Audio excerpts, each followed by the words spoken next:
Hello everyone, GS success point में आप सभी का स्वागत है।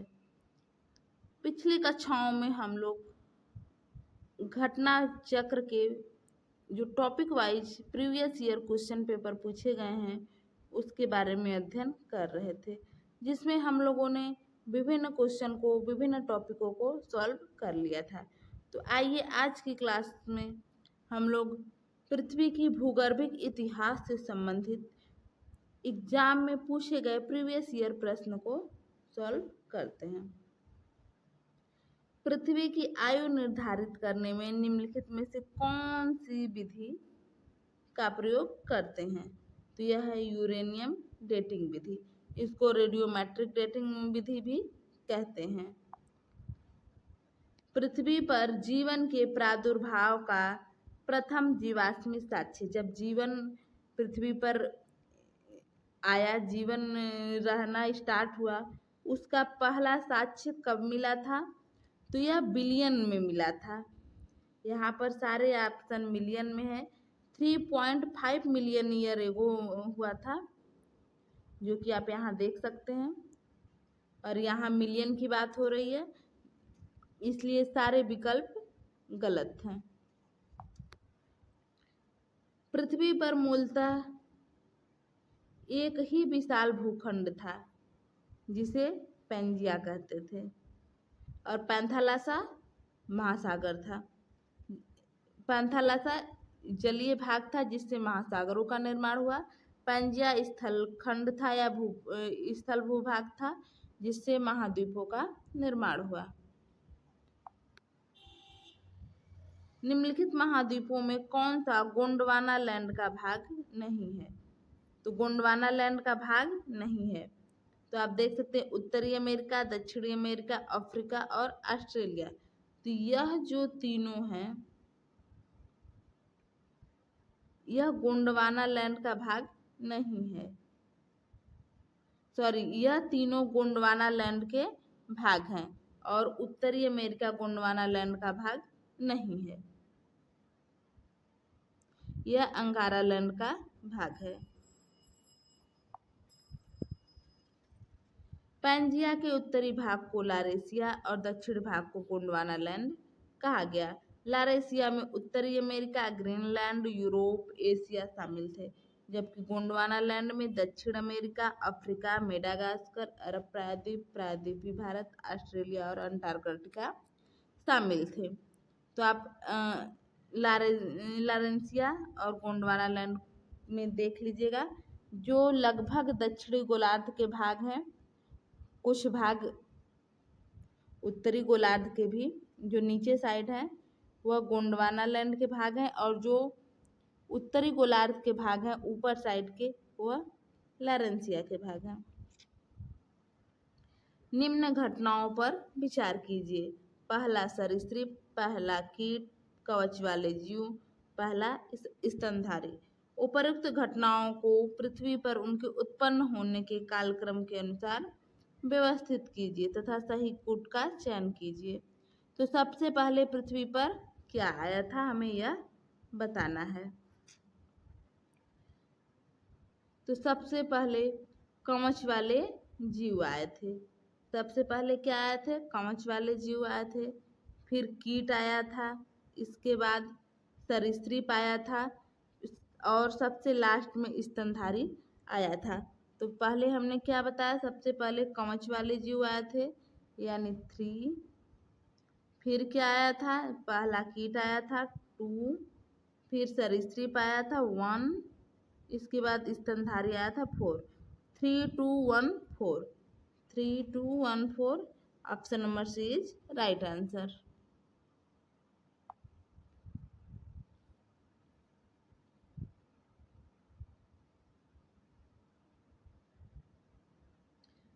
पृथ्वी की उत्पत्ति अनुमानतः 4.6 अरब वर्ष पूर्व हुई तथा कालांतर में इस पर जीवन की उत्पत्ति हुई। प्रश्नगत विकल्पों में सर्वप्रथम कवच वाले जीव उत्पन्न हुए, उसके बाद कीटों, सरीसृपों, स्तनधारियों की उत्पत्ति हुई। निम्न कालों में से किसे लघु हिमकाल का माना गया है? तो जो 1650 से 1870 ईस्वी का जो काल था उसे लघु हिमकाल माना गया है। 1300 से 1870 के ईस्वी के काल को प्रायः लघु हिमकाल माना गया है। इस अवधि के दौरान यूरोप और उत्तरी अमेरिका 20वीं सदी की अपेक्षा अधिक ठंडे थे, इसीलिए इसको लघु हिमकाल माना गया है। सही कालक्रम में व्यवस्थित कीजिए। उसी की तरह नेक्स्ट क्वेश्चन है, सही कालक्रम में व्यवस्थित करना है। पटपरा जमाव, खैतुन्नी जमाव, बाघोर जमाव, सिंघावल जमाव। तो सबसे पहले सिंघावल जमाव हुआ था, मतलब 4। इसके बाद पटपरा जमाव हुआ था 1। फिर बाघोर जमाव हुआ था 3। इसके बाद खैतुन्नी जमाव हुआ था 2। तो यह 4, 1, 3, 2। आइए ऑप्शन देखते हैं। 4, 1, 3, 2। Option number B is right answer. थोड़ा सा इसका व्याख्या पढ़ते हैं। सिंघावल जमाव निम्न पूरा पाषाण काल का है। पटपरा जमाव मध्य पूरा पाषाण काल का है। बाघोर जमाव उच्च पूरा पाषाण काल का है। और खैतुन्नी जमाव नौ पूरा पाषाण काल एवं लघु पाषाण काल का है। इसीलिए सिंघावल, पटपरा, बाघोर और खैतुन्नी। नेक्स्ट क्वेश्चन, राजस्थान मरुस्थल अथवा थार मरुस्थल में किसका विस्तार है? ऑप्शन देखिए। प्लेस्टोसीन, पैलियोसीन, प्लेस्टोसीन और अभिनव जमाव, ओलिगोसीन। यह 2018 में पूछा गया है। तो यह प्लेस्टोसीन एवं अभिनव जमाव है। राजस्थान मरुस्थल अथवा थार मरुस्थल प्लेस्टोसीन अथवा अभिनव जमाव का विस्तार है। पुरातत्व विभाग के अनुसार थार मरुस्थल का निर्माण 70,000 वर्ष पहले प्रारंभ हुआ था, जबकि एनसीईआरटी कहता है कि प्लेस्टोसीन युग यानी 20 लाख वर्ष पूर्व से लेकर 10,000 वर्ष पूर्व तक इसका रहा समय। इस तरह थार मरुस्थल के निर्माण व विस्तार का समय प्लेस्टोसीन युग के अंतर्गत ही है। यहाँ पर हमारा पृथ्वी के भूगर्भिक इतिहास से संबंधित प्रश्न समाप्त होते हैं। अब हम लोग देखेंगे कि हमारे प्रीवियस ईयर एग्जाम में ज्वालामुखी से कैसे क्वेश्चन बने हैं। तो पहला क्वेश्चन है, निम्नलिखित में से कौन विश्व का सबसे ऊंचा ज्वालामुखी पर्वत है? जब हम आपको थियरी पढ़ा रहे थे तो उसमें हमने आपको विभिन्न देशों के और सबसे ऊंचे ज्वालामुखी पर्वत के बारे में सब बता दिया था। तो आपको याद होगा तो अच्छी बात है, नहीं याद है तो प्रीवियस वीडियो पीछे के वीडियो देख लीजिए। Mount Pinatubo, mount Kilimanjaro, mount ताल, माउंट कोटोपैक्सी। तो माउंट कोटोपैक्सी सबसे ऊंचा ज्वालामुखी पर्वत है।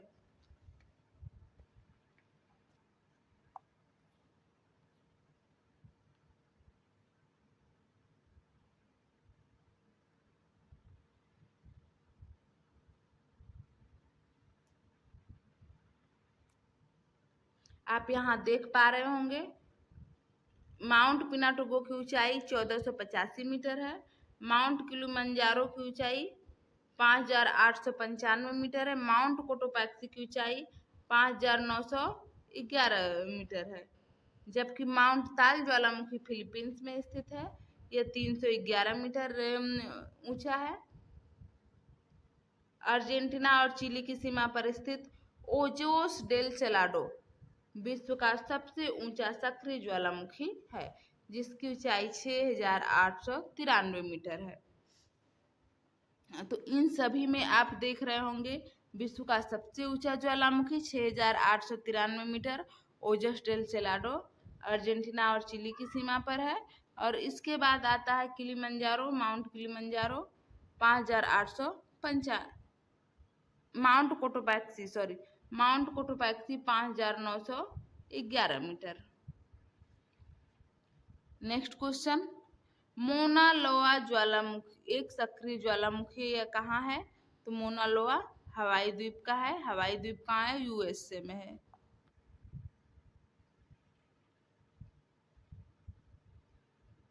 निम्नलिखित में से कौन सक्रिय ज्वालामुखी है? यह सब सक्रिय, निष्क्रिय, सुषुप्त सब हम आपको बता चुके हैं। अकांकागुआ, कोटोपैक्सी, एटना, फ्यूजियामा। तो यहाँ पर अकांकागुआ यह सक्रिय ज्वालामुखी नहीं है। कोटोपैक्सी, एटना, फ्यूजियामा यह सब सक्रिय ज्वालामुखी के उदाहरण हैं।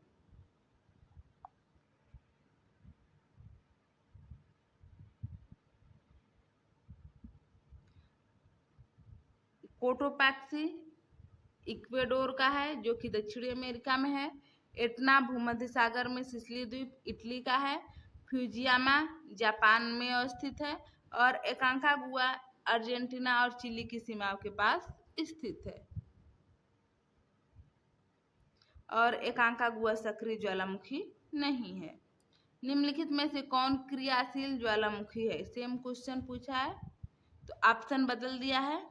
अब यहाँ आप थोड़ा सा पहचानने में आपको आसानी होगी, क्योंकि अभी आपने पढ़ा अकांकागुआ सक्रिय ज्वालामुखी नहीं है। कट किलिमंजारो मैंने पिछली कक्षा में बताया था सक्रिय ज्वालामुखी नहीं है। ऑप्शन 2 और 4 सही है। Option D is right answer. Etna और वेसुवियस। किलिमंजारो तंजानिया में स्थित है और एक प्रसुप्त ज्वालामुखी है। यह अफ्रीका महाद्वीप का सर्वोच्च पर्वत शिखर है। आप जानते भी होंगे अफ्रीका महाद्वीप की सर्वोच्च चोटी माउंट किलिमंजारो तंजानिया में स्थित है। अकांकागुआ दक्षिणी अमेरिका में अर्जेंटीना में स्थित है और दक्षिण अमेरिका महाद्वीप का उच्चतम पर्वत शिखर है माउंट अकांकागुआ। एटना सिसिली द्वीप इटली में है और वेसुवियस नेपल्स दोनों इटली में ही हैं। एटना और वेसुवियस।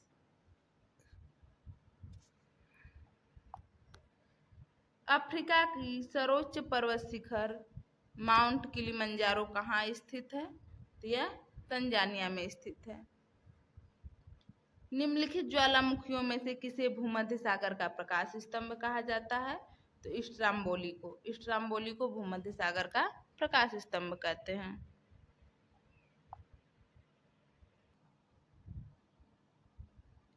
स्ट्राम्बोली ज्वालामुखी भूमध्य सागर में सिसिली द्वीप के उत्तर में स्ट्राम्बोली द्वीप पर स्थित एक सक्रिय ज्वालामुखी है। इससे सदैव प्रज्वलित गैसें निकलने तथा इसके फलस्वरूप आसपास के क्षेत्र प्रकाशवान रहने के कारण इसे भूमध्य सागर का प्रकाश स्तंभ कहते हैं। संसार का सर्वाधिक सक्रिय ज्वालामुखी कौन सा है? तो संसार का जो सर्वाधिक सक्रिय ज्वालामुखी है, यह देखिए कितनी बार क्वेश्चन पूछा गया है, 2006 में और 2009 में। तो यह है किलौआ, इसको किलायु भी कहते हैं। यह संयुक्त राज्य अमेरिका के हवाई द्वीप पर स्थित है। सूची से मिलान करने को दिया गया, एक तरफ है प्रमुख ज्वालामुखी और दूसरी तरफ है स्थान का नाम। तो अभी हमने आपको बताया था, याद है कुछ तो मिलाइए। एटना जो है सिसिली द्वीप पर है, वेसुवियस इटली में है। ये दोनों इटली में ही है, लेकिन एटना सिसिली द्वीप पर है और वेसुवियस इटली में है। एरिबस रॉस द्वीप पर है और कोटोपैक्सी इक्वाडोर में है। तो यहाँ पर हमारा राइट ऑप्शन बी होता है।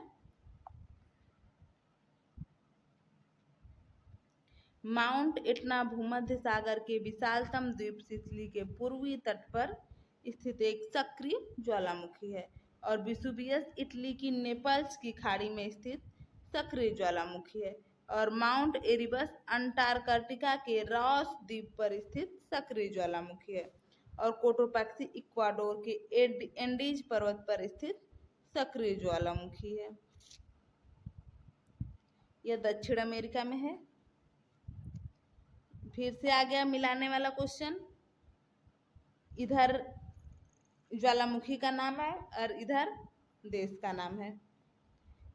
माउंट किनाबालू मलेशिया का है। जो नहीं याद है आपको या जो नया लगता है आपको वह तुरंत नोट करते रहिए और जो आपको याद है उसे मिलाते चलिए। अलबुर्ज ईरान का है। अकांकागुआ अर्जेंटीना का है। यह सुषुप्त ज्वालामुखी है, यह जागृत नहीं है। किलिमंजारो तंजानिया में है, यह भी सुषुप्त ज्वालामुखी है। तो यहाँ पर आप देखिए ए का 2, बी का 4, सी का 1, यहाँ सी का 1 नहीं है, मतलब option number D is right answer.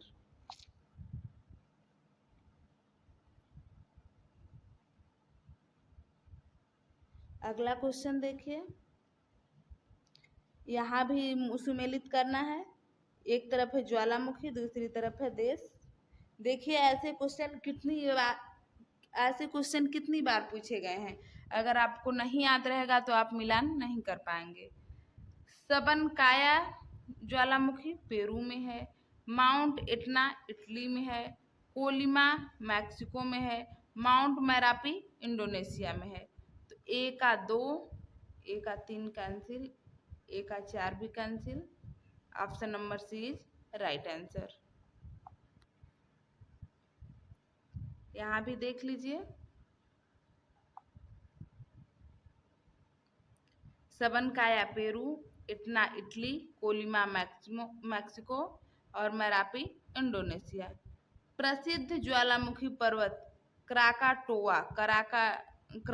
Krakatoa किस देश में स्थित है? तो क्राकाटोआ ज्वालामुखी पर्वत इंडोनेशिया में स्थित है। यह भी क्वेश्चन आरओ मेंस में 2016 में पूछा गया था।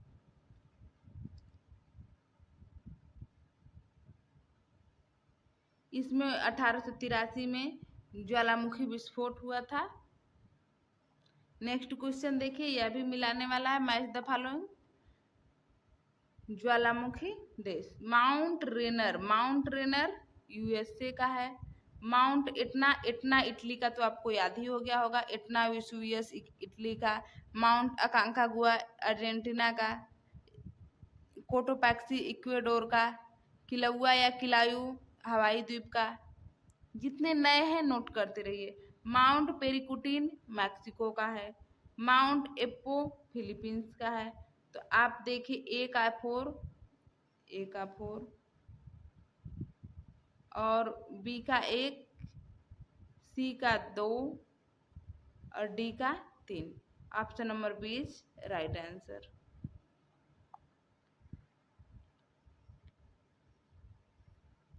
Next question. ज्वालामुखी से इसी प्रकार सारे ज्वालामुखी के मिला के क्वेश्चन आते हैं। अगर ऐसे नहीं पूछा तो मिलाने को दे देगा, इसलिए आपको सारे ज्वालामुखी को ध्यान से पढ़ना है। अब हम लोग भूकंप से संबंधित क्वेश्चन को सॉल्व करेंगे। तो देखिए भूकंप से संबंधित क्वेश्चन एग्जाम में कैसे पूछे गए हैं। तो पहला है रिंग ऑफ फायर संबंध है। इसका संबंध रिंग ऑफ फायर किसे कहते हैं? तो इसका संबंध है भूकंप से भी है, ज्वालामुखी से भी है, प्रशांत महासागर से भी है, जंगल की आग से नहीं है। तो इसका संबंध 1, 2 और 3 से है। यह रिंग ऑफ फायर कहाँ पाया जाता है? तो आप देखेंगे तो यह इस प्रकार से प्रशांत महासागर में ऐसे एक रिंग के समान संरचना के रूप में पाया जाता है, जिसमें भूकंप ज्वालामुखी सर्वाधिक आते हैं।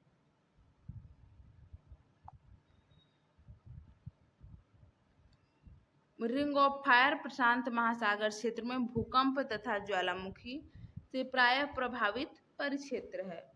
इस पेटी में संपूर्ण विश्व का लगभग 90% भूकंपों का अनुभव किया जाता है।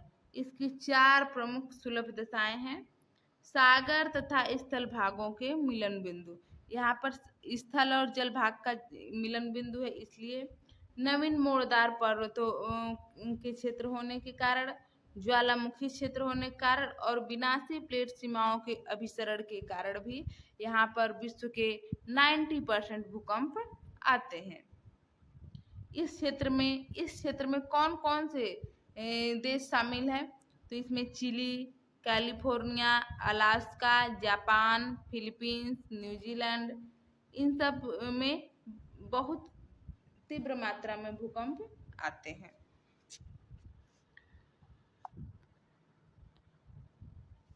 भूकंप की तीव्रता का मापन किससे किया जाता है?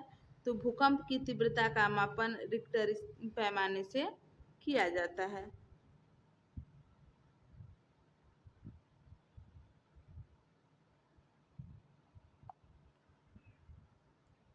भूकंप की तीव्रता का मापन मर्केली स्केल से, और जबकि इसके परिमाण का मापन रिक्टर स्केल से किया जाता है।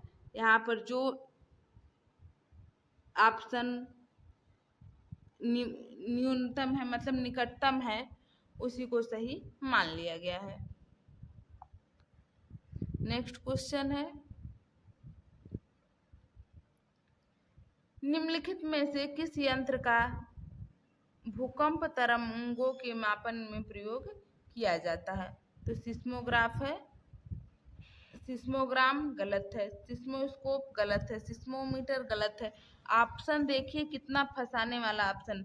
अगर केवल आपको सिस्मो याद है तो वह आपको फंसा सकता है, और 2017 में पूछा गया प्रश्न है, वो भी मेंस एग्जाम में।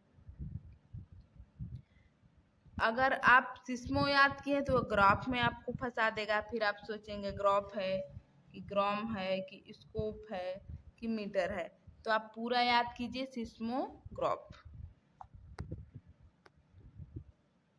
भारतीय उपमहाद्वीप का उत्तर पश्चिमी प्रदेश भूकंप ग्रहणशील है, जिसका कारण क्या है? प्लेट टेक्टोनिक क्रिया। प्लेट टेक्टोनिक क्रिया के कारण भूकंप और ज्वालामुखी आते हैं।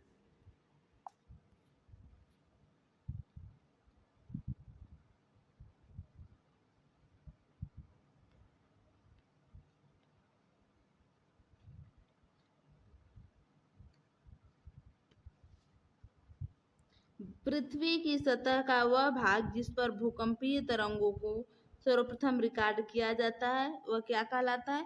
इसको हमने बहुत ही अच्छे से भूकंप वाला चैप्टर बहुत ही अच्छे तरीके से आपको पढ़ाया था और समझाया था। तो इसको अधिकेंद्र कहते हैं। क्या कहते हैं? अधिकेंद्र।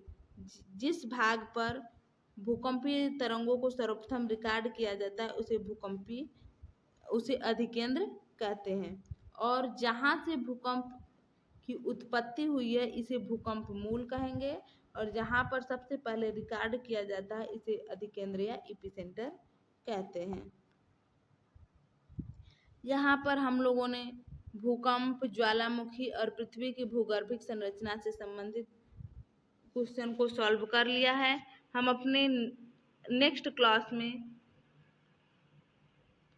महाद्वीपों से संबंधित पूछे गए प्रीवियस ईयर एग्जाम में क्वेश्चन को सॉल्व करेंगे। खुश रहिए, मस्त रहिए, पढ़ाई करते रहिए। धन्यवाद।